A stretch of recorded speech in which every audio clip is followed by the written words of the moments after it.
வணக்கம் செல்ல குழந்தைகளே.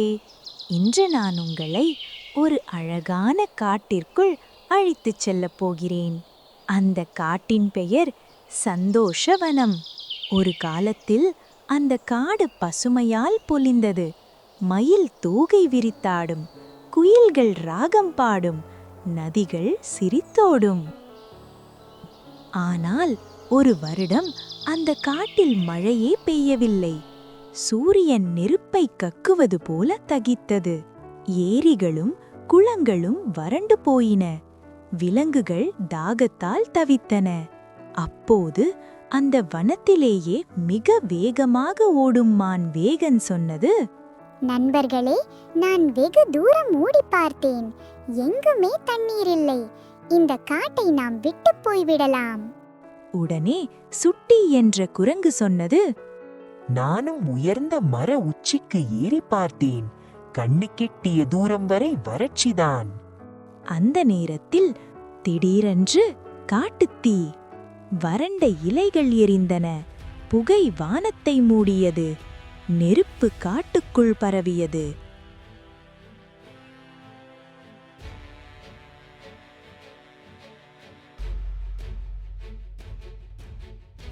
விலங்குகள் பயத்தில் அலறின. வேகன் மான் கத்தியது, ஓடுங்கள், நெருப்பு நம்மை நோக்கி வருகிறது.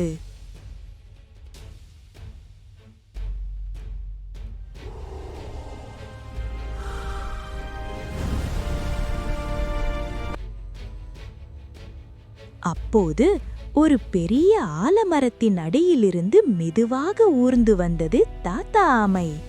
அவன் மெதுவாக சொன்னான், குழந்தைகளே, இப்போது ஓடினால் தப்பிக்க முடியாது.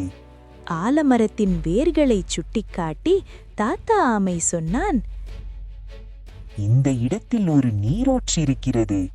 ஒற்றுமையுடன் தூண்டுங்கள். நீர் நம்மை காப்பாற்றும். நெருப்பு நெருங்கினாலும் மானும் முயலும் குரங்கும் ஒன்றாக மண்ணை தோண்டின. தளதளவென நீர். அந்த நீரை எடுத்துக்கொண்டு சுற்றிலும் மண்ணை நனைத்தார்கள். நெருப்பின் வழி அங்கேயே நின்றது. விலங்குகள் உயிர் தப்பின.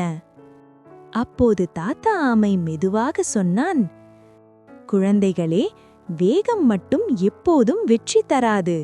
பொறுமையும் அனுபவமும் ஒற்றுமையும் ஆபத்து நேரத்தில் நம்மை காப்பாற்றும்.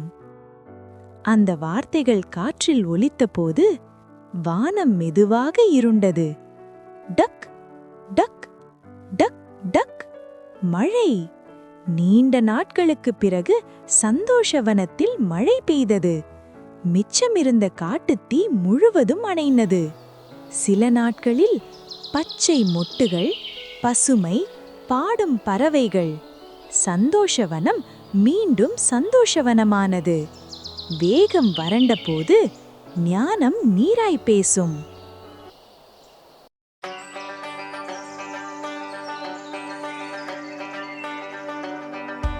இன்னும் புதிய புதிய வீடியோக்களை காண கிட்ஸ் தமிழ் சேனலை சப்ஸ்கிரைப் பண்ணுங்க.